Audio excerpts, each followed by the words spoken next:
أعوذ بالله من الشيطان الرجيم بسم الله الرحمن الرحيم فقد قال الله المولى جل وعلا في محكم كتابه بعد أعوذ بالله من الشيطان الرجيم بسم الله الرحمن الرحيم وتعاونوا على البر والتقوى ولا تعاونوا على الإثم والعدوان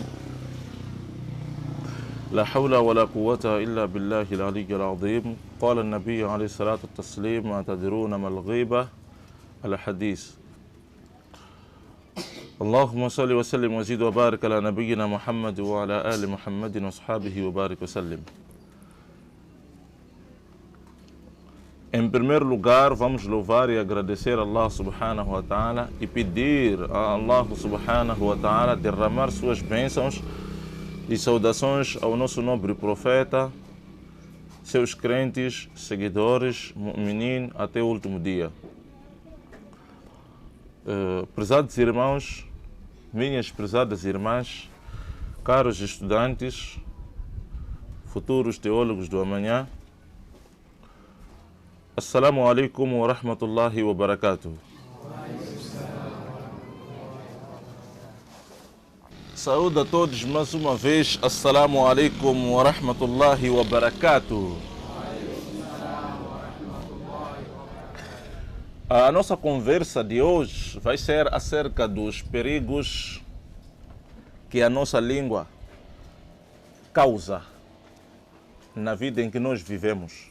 O nosso querido mensageiro sallallahu alaihi wa sallam deixou muito claro quando diz: "La yastaqimu imanu abdin hatta yastaqima qalbuhu", que o seu imã jamais estará perfeito ou correto até que você aperfeiçoe, ou seja, eduque o seu coração. Por que o nosso querido profeta sallallahu alaihi wasallam disse isso? Disse isso o nosso profeta Muhammad sallallahu alaihi wasallam, porque se nós formos a ver, o coração é que manda todas as coisas que nós praticamos. Então, como nós podemos perceber isso e tentar refletir e analisar segundo aquilo que nós costumamos fazer na vida em que vivemos? Então, existem duas coisas que nos fazem criar problemas. E essas duas coisas, se nós formos a ver, não são tão grandes assim. São pequenas coisas. As duas são duas coisas, mas muito pequenas mesmo.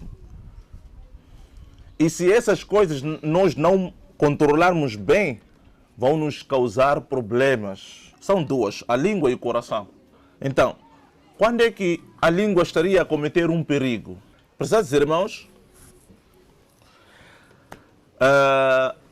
segundo a Sunnat, existe um pequeno pedaço no nosso corpo e que é tão pequeno, mas que tem grande importância se nós formos analisar. E essa coisa é muito pequena, que é a língua. Mas por que é a língua? Se nós formos a ver, quando falamos de um dos versículos de Allah subhanahu wa ta'ala, onde diz: "Dhakir fa inna dhikra tanfa'ul mu'minin", lembrai-vos, porque a lembrança faz bem para todo aquele que é mu'minin, para todo aquele que é crente, para todo aquele que é servo de Allah subhanahu wa ta'ala. Para sustentar isso, nós vamos no Coran, onde Allah subhanahu wa ta'ala diz: "Wa in ta'uddu ni'matallahi la tuhsuha", se vocês forem a contar os favores que Allah subhanahu wa ta'ala nos deu, nos abençoou, ninguém será capaz de contar, porque são muitas, são inúmeras. Por quê? Porque alguns favores de Allah subhanahu wa ta'ala nós conseguimos ver com as vistas, testemunhamos porque estamos aqui no mundo, estamos a ver o que é benéfico para nós. E outros favores de Allah subhanahu wa ta'ala tornou oculto, não conseguimos ver, mas estão por aqui. E outra coisa está ainda à nossa espera, na derradeira, na nossa nova vida, que nós podemos testemunhar, é a língua. Allah subhanahu wa ta'ala deu-nos a língua para a sua recordação. A língua foi dada para lembrar e recordar de Allah subhanahu wa ta'ala. Então, com a língua nós fizemos o dhikr de Allah, rezamos o Coran, enviamos bênção ao Nabi Muhammad sallallahu alaihi wasallam. E é a mesma língua que nós usamos quando queremos converter um irmão ao nosso Islã, para proclamar o kalima La ilaha illallah.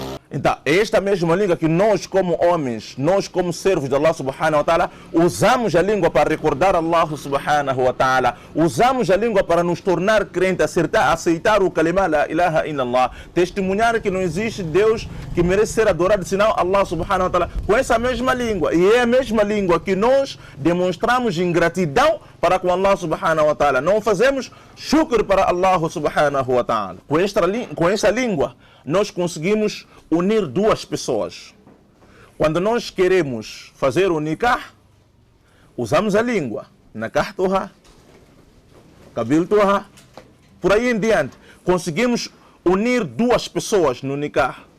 Mas é através desta mesma língua também que cria intriga no casamento, que faz com que a gente crie o divórcio no seio da comunidade muçulmana. A língua nos desenvolve quando queremos uma amizade.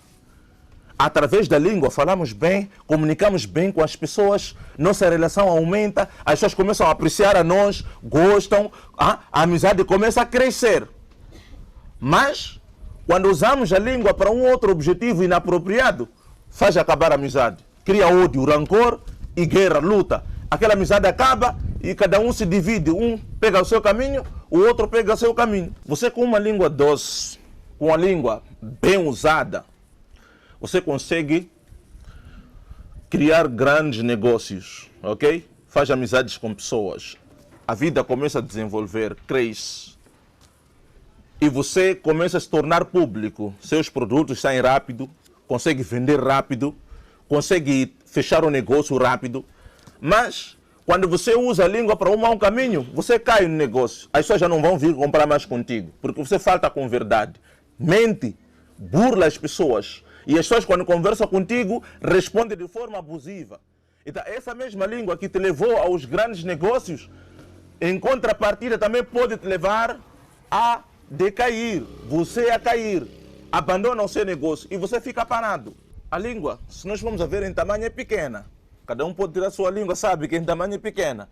Mas o problema, o prejuízo que a língua causa é grande. Então, conseguem perceber comigo?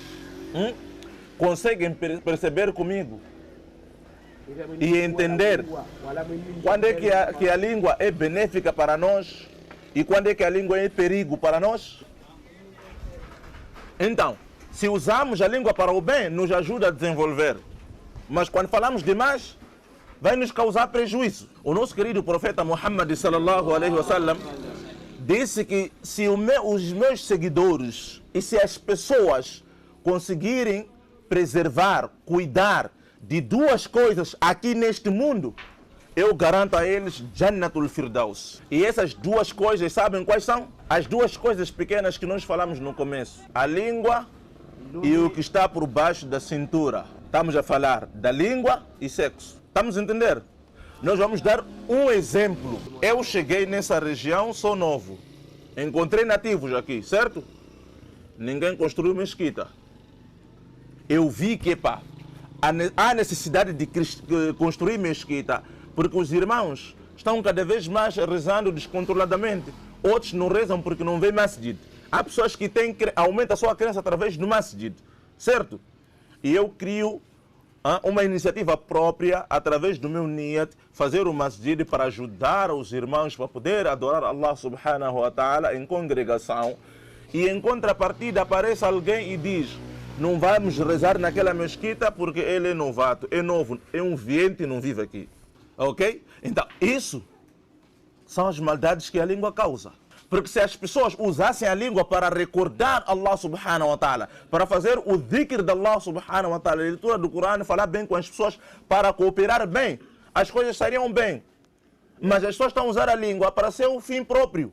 Isso é um grande problema, é perigo isso. Suponhamos, a pessoa veio, construiu um masjid, estão a rezar, alhamdulillah, abriu madaris, as pessoas estão a aprender a ler o Corão, a aprender madaris, a aprender a conhecer quem é Allah subhanahu wa ta'ala. E você que esteve aqui há anos não conseguiu erguer um masjid, ficou sempre parado, e se tivesse uma mesquita as coisas seriam normal. As coisas seriam normais. Mas a pessoa veio de onde saiu, Allah encaminhou lá, conseguiu construir um masjid e você já começa a fazer fitna para as pessoas não irem rezar lá, fazer fitna para as pessoas fugirem de lá, fazer fitna só para acabar com o trabalho e a honestidade daquele irmão. E isso não é bom. Então, tanto a língua quanto o sexo trabalham sempre juntos. Por isso que Nabi Sallallahu Alaihi Wasallam disse que quem conserva essas duas coisas tem Jannat garantido. Então, o coração está lá como pai, como chefe. Ele manda a língua fala, conquista, mente, faz o que ele quer fazer. E depois, o sexo só obedece porque o coração mandou para satisfazer aquele desejo. Vai para lá, vai violar a pessoa, vai envolver a pessoa na prostituição, vai criar violência, vai criar raptos, vai criar cheio de problemas, só para satisfazer suas vontades. Sim, por isso que disse que al-insanu la yashba, que o ser humano não sacia. Ele não está satisfeito, contente com aquilo que ele tem. Ele quer mais, até lhe prejudicar. É que ele consegue já puxar a razão, pensar. Então, o Nabi alayhi salatu taslim, quando disse que todo aquele que conseguir cuidar das duas coisas, a língua e o sexo, eu irei garantir Jannat, porque ele sabe que a base dos problemas, a raiz dos problemas aqui, neste dunya al-fania, é a língua e o sexo. Por esta razão que Nabi alayhi salatu taslim aconselhou, Allah subhanahu wa ta'ala exortou-nos no Sagrado Alcorão quando diz wa ta'awanu alal birri wa taqwa, que auxiliai-vos na virtude e no temor de Allah subhanahu wa ta'ala, na piedade, wa la ta'awanu alal ithmi wal udwan, não auxiliai-vos na prática do pecado e na hostilidade. Por que ele falou isso? Hostilidade é inimizade. Porque ele sabe que o ser humano já tem isso dentro de si. Todo aquele que é pessoa já nasce dentro de si com inveja. Ganância e inveja, duas coisas. Então, através disso, ele começa a usar a sua língua para o mau caminho. Usa a sua parte privada para ir onde é proibido. Então, são esses problemas que nós temos. Que hoje dizem que não pode rezar na mesquita X porque o fulano não é daqui, porque o fulano é mushriquina, porque o fulano é X. Então, cada um zomba o outro para rebaixar o outro, mostrar que ele é superior. O que está errado, o que a Sharia não permite. Então, são esses problemas que nós temos que treinar para evitar, porque todos esses problemas têm cura. Então, sendo que al-insanu la yashba, o ser humano não sacia, mas o ser humano, enquanto estiver com fome, nunca vai atrás de sexo. Porque a língua primeiro tem que provar. Primeiro, quando está com fome, é o quê? É comer primeiro, não é isso? Quando já sacia, já tem dinheiro, já sabe que eu agora estou full, já consegui tudo que eu quero. Agora vai atrás do sexo. Estão a perceber? Então, porque o ser humano com fome não faz isso. Ele vai ficar no canto dele à procura de alguma coisa para poder ir fazer lá. É como a galinha, está na capoeira durante muito tempo. Quando você tira fora, o galo sabe dizer que eu tenho que procurar a minha parceira. Mas ele não há de perseguir lá, porque ele sabe o que está lhe faltar. O galo vai sair, vai ir a procurar algumas coisas, farelo, depois de encher. Em cima dele agora, corrida no pátio, saltar em cima de casa, em cima dela. Estás a ver, né? Por quê? Porque agora está com barriga cheia. Agora precisa também aprontar no mundo. É como o ser humano. Sim, tentem fazer um teste, ver como é que o homem trabalha. O homem pode ficar preso ou privado num deserto durante 3, 4, 5 dias, sem comer. Quando voltar, você apresentar uma mesa de comida e a mulher deste lado dizer, epa, irmão, escolhe um dos dois, o que é que você prefere? Sabe que na mesa tem frango, tem galinha, tem papai, tem tudo aí. E deste lado tem mulher. O homem, depois de passar sofrimento no deserto todo esse período, não há de escolher comida, não há de escolher mulher. Ele vai escolher comida. Porque ele não pode fazer exercício dele enquanto está de barriga cheia. Carro sem combustível, vuna? Não. Ele primeiro quer abastecer. Primeiro vai comer, a seguir vai dizer, aquilo que estava reservado onde está? Manda vir. A seguir de novo para aplicar, pôr o motor a funcionar. É preciso que nós lutemos para controlar isso tudo. Para você controlar o seu sexo, controlar a sua língua, é necessário que você cuide do seu coração. Nabi sallallahu alaihi wasallam, quando disse la yastaqimu imanu abdin hatta yastaqima qalbuhu, que o seu imã não estará perfeito, correto, reto, bem, correto mesmo. Você precisa de lutar para moldar o seu coração. Você precisa ensinar o seu coração. Você precisa cuidar do seu coração. Então, para o imã estar perfeito, é preciso que cuidemos do nosso coração para aperfeiçoar o imã. Porque o imã, se estiver torto, o coração também há de ir lá. Há uma passagem em que um servo foi mandado com o seu chefe para degolar cabrito. Sepa, ir fazer sacrifício desse cabrito ou dessa vaca, esse animal, e trazer as partes mais importantes, boas, para nos servir na mesa. Aquele servo foi para lá, degolou o cabrito. Depois de degolar, ele cortou aquela parte da língua e coração, pôs e foi servir. E o chefe viu e o assunto daí passou. Então, na semana seguinte, convocou a ele, certo? Então, convocou a ele, quando veio, disse, epa, eu quero que faças o outro abate, fora daquele que você fez naquela semana, faz dessa. Mas dessa vez não pode exagerar, porque naquela semana eu disse para você trazer boas partes do corpo daquele animal, da carne, para eu comer. Você trouxe língua e coração. Eu não te pedi língua e coração. Eu pedi para trazer aquela carne boa para eu comer. Você trouxe língua e coração. Dessa vez, veja que se não cometa o mesmo erro. Ele disse, chefe, não tem problema, chefe, é de fazer. Ele foi, repetiu a mesma coisa, trouxe língua e coração. Então, depois de servir ao chefe, disse, mas você como é que é desobediente assim? Não houve, né? Aquela vez fez a mesma coisa. E eu mandei-te abater o animal, trazer as partes boas. Mas dessa vez você não. Cometeu o mesmo erro. E eu ainda te disse, traga as partes, as piores partes da carne, para ver se você pelo menos ia regular o juízo. Não, você trouxe a mesma coisa, língua e coração. Por que você fez isso? Ele respondeu por mim, eu vi que a língua e o coração é que estivessem bem. Porque se essas estão bem, todas as outras partes também estão bem. Se estivesse mal, então significa que outras partes não estão boas. Por isso que eu trouxe isso. Estão a perceber, né? Então, ele quis perceber ao chefe que não adianta resolver um assunto com arrogância. Temos que falar bem. Porque às vezes quando nós falamos mal, estragamos as coisas. Ensinar alguém não é sempre gritar. Vai fazer com que ele cometa erros. Existe um momento para isso. Mas nem sempre nós temos que fazer essas coisas. Por essa razão, que nosso querido mensageiro sallallahu alaihi wasallam explicou-nos acerca da importância do nosso coração. E ele diz, Alá inna fil jasad mudghah. Na carne humana existe uma peça, um pedaço. Idha salaha, salaha sa'irul jasad kulli. Se estiver perfeita, bem, então todas as partes do corpo estarão bem. Wa idha fasadat, se estiver incorreta, se estiver má, se a carne estiver podre, estragada, então estraga tudo que nela existe ao seu redor. Então, esta peça é o coração.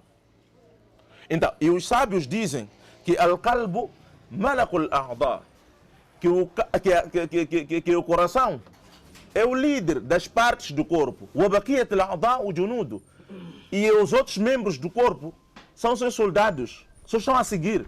Porque tudo aquilo que o coração manda, o corpo obedece. Então, esta é a ação do coração. Então, todo aquele que é masheikh, tem masjid, lidera pessoas, quando ele ver problemas de calúnia, abusos, ofensas, coisas como estas, fitnas, envolvendo masjid, discussão, esse sheikh não fala com aquele sheikh, esse não pode rezar naquele masjid. Tem que olhar primeiro para o coração para ver qual é esse problema, como se resolver. E o problema só será resolvido com o coração e não outra coisa. Então, nós temos que nos controlar para podermos receber, sermos bem recebidos por Allah subhanahu wa ta'ala com sua misericórdia. Então, a língua nos leva ao haram. O Nabi alayhi salatu taslim ensinou-nos que através da língua pode sim nos levar ao paraíso, como também a língua pode ser um dos motivos que nos possa amanhã levar ou fazer cair no fogo do inferno. Nabi Karim sallallahu alaihi wasallam diz que o sangue de todo muçulmano é sagrado, sua riqueza, sua honra é sagrado. Então ninguém tem o direito de desonrar o seu irmão, fazer calúnias, fofocas, falsas acusações. Isso vai nos levar as maldades. Isso vai nos levar ao quê? Ao inferno. Por quê? Porque são coisas feias. Nós temos que tentar o máximo possível de poder deixar de fazer essas coisas, senão amanhã iremos perder todas as nossas virtudes. E uma das coisas que Allah subhanahu wa ta'ala exortou no Sagrado Alcorão disse o quê? Você não pode vir e dizer para os outros, epa, não rezem naquele masjid, porque aquele é mushriquina, aquele é um ahlul bid'ah, aqueles estão no inferno. Não façam isso, não façam aquilo, porque aquele já é um desviado, é um inovador. Se as palavras não forem certas, você ganha tudo dele. E se for verdade, você está a fazer isso por maldade. E se não for, você é conotado como um caluniador, uma pessoa que faz calúnia. E resultado de todo caluniador, Allah subhanahu wa ta'ala já deu seu parecer, que não terá mais uma outra estadia, senão o inferno. Você vai acordar amanhã no inferno, mas por que inferno? Se eu sempre fazia salat e tudo. Eu apenas falava aquilo porque aquele irmão fazia isto porque era a cultura dele. Por que você quis desonrar ele ao público? É porque você teve um objetivo dentro de si. Então, este aqui é o principal perigo. O que é comum ver, por exemplo, nos masajids, as pessoas gostam de procurar vítima. Quem é líder de uma comunidade sempre sofre. Sofre muita calúnia, sofre muitos abusos, ofensas, falsas acusações. As pessoas, quando não vê motivo para acabar com sua imagem, veem que você está a crescer, está a progredir, eles chegam, juntam-se com um grupo de pessoas, começam a dizer, vamos lá todos falar que aquele cheio aí faz muito ziná. Vamos acabar com a reputação dele. Por quê? Por que eles usam muito isso? Porque eles sabem que quando falam de ziná, é um assunto que quase todo mundo fala. Ele chega, chutou, vai embora. E aquele que carregou vai espalhando e em 24 horas você fica conhecido como uma pessoa que faz ziná. Uma vez que não é. As pessoas começam a fazer crescer isso. Quando vê uma nova pessoa quer aderir àquela mesquita, já não tem como. Porque o chefe faz ziná, é criminoso, existe muita coisa. Então, são coisas que nós temos que tentar resolver para acabar com isso.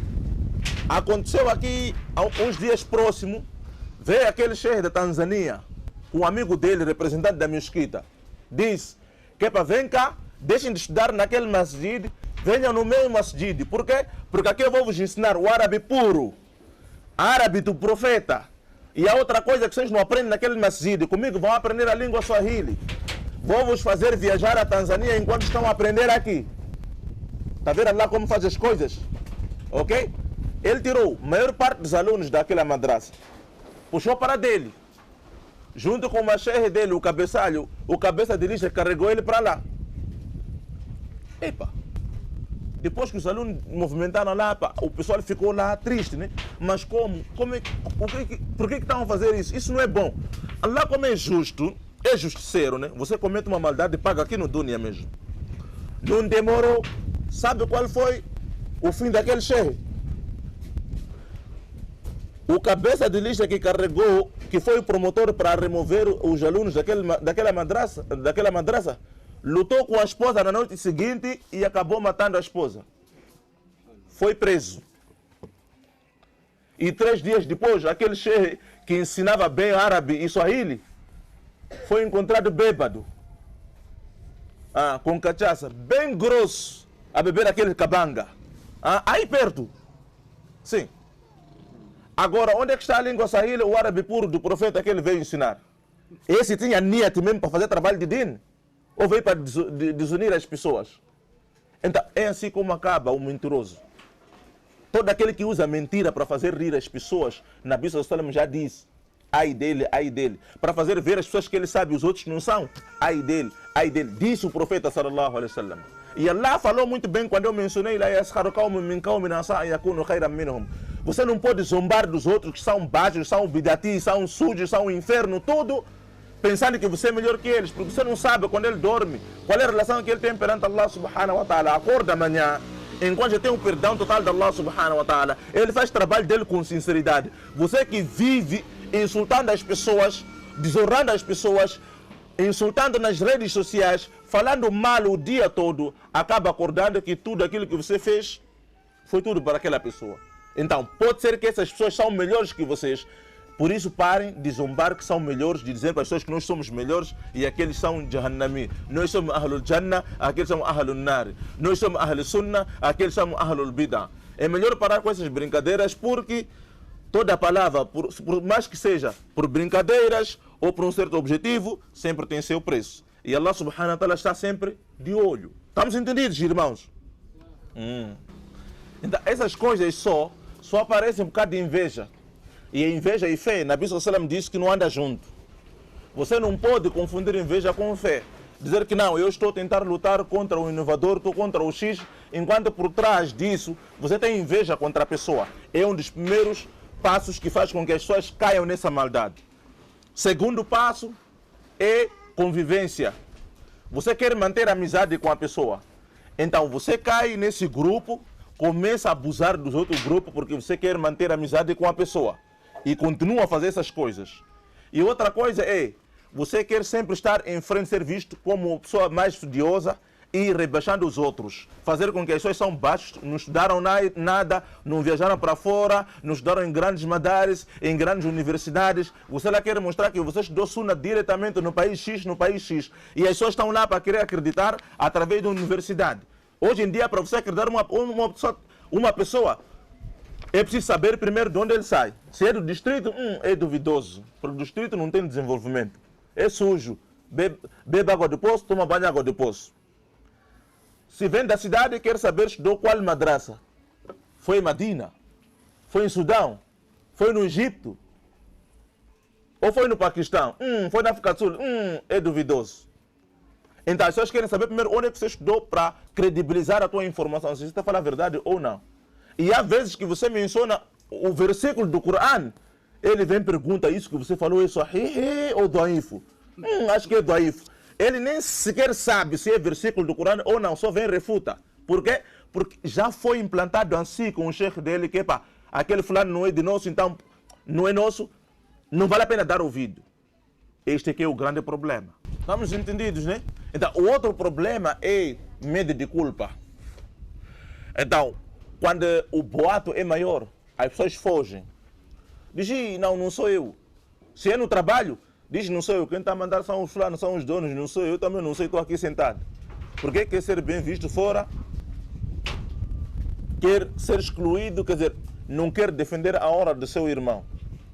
E quando você pergunta ele por que você está fazendo isso, diz, não sou eu, não. São as pessoas que me mandaram para fazer isso. Fala com eles lá em cima. Eu só fui dito para dizer que vocês são xixi, não posso fazer isto. Então, as pessoas até fazem encontro, reunião para injetar na cabeça dos jovens para criar desmando nos massajids, nas convivências dos irmãos muçulmanos. Isso é grave.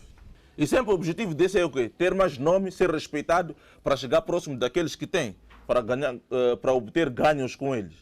Epá, esse aqui fala bem sobre Sunna, é correto, é eloquente, faz isso, faz aquilo. E não, esse aqui não podemos deixar de lado. Temos que financiar para ele continuar a fazer isso, para continuar a abusar, para continuar a ofender. Então, são essas coisas que nós temos que tentar lutar. Porque se nós nos apegarmos muito a isso, Allah subhanahu wa ta'ala vai nos atirar na humanidade. Vai nos pôr de frente. E coisas como estas, você só reflete na altura da morte. Quando um trabalho é digno, você é uma pessoa digna, que trabalha de forma justa, colabora com o bem, quando se trata de alguma coisa sabe resolver, sabe reconciliar, sabe dialogar. Na altura de sua morte as coisas caem muito bem. Mas quando a coisa não é bem feita, mesmo a despedida também não é boa, você nota. Poucas pessoas aderem e muitas pessoas vão para lá para confirmar, ver se a pessoa realmente morreu ou não. Outros do outro lado a zombar é para menos um. Outros do outro lado a dizer que bom. Estava a falar muitas neiras. Então, nós, o que estraga, né? É que nós queremos ser bem vistos, corrigindo as pessoas de um erro, enquanto nós estamos metidos em erros graves. E o problema de hoje em dia é quando você dita uma coisa que isso está errado, devido à posição que a pessoa tem e o compromisso que tem. Não importa se a pessoa trabalha no estado, trabalha onde, trabalha na vila, trabalha no distrito. Bastar que você mencionar o nome dele, dizer que eu não concordo com o que ele fez. O problema já saiu aí. Aquela guerra você vai conseguir resolver aí. As pessoas vão se bater de um lado para o outro. Por quê? Porque você falou o nome de chefe dele. E outro problema que nós cometemos quando ensinamos é, você ensina um determinado hadith e diz, há de vir mais alguém que há de falar outra coisa para além da sunna, enquanto estamos a ver o que é autêntico aqui. E você, como uma pessoa que tem pouco conhecimento, você apega-se naquilo como o seu sheikh disse, a única coisa certa, e que não existe um outro hadith que venha contradizer aquele, e você fica cego ali. Quando alguém traz uma outra narração que você nunca viu, rejeita. Vai dizer, em primeiro lugar, que é bátil. Segundo, é haramo. Terceiro, isso não existe. Não vale a pena dar ouvido a essa gente. Nem vale a pena ouvir o que eles falam. É assim como nós caímos nas armadilhas do Shaitan Rajim. Que Allah nos ajude e que nos mantenha firme e crie, acima de tudo, essa união. E aprendemos do resultado daquele sheikh aí. Veio de Tanzânia com o Swahili dele, árabe dele, para ensinar árabe do profeta, acabou nas bebidas. Então, temos que cuidar do nosso coração, cuidar da língua, proteger os nossos desejos aqui embaixo da cintura, que são um problema, é grande problema da desunião do comportamento dos seguidores de Nabi Muhammad sallallahu alaihi wasallam aqui no mundo. Wabillahi tawfiq, assalamu alaikum wa rahmatullahi wa barakatuh.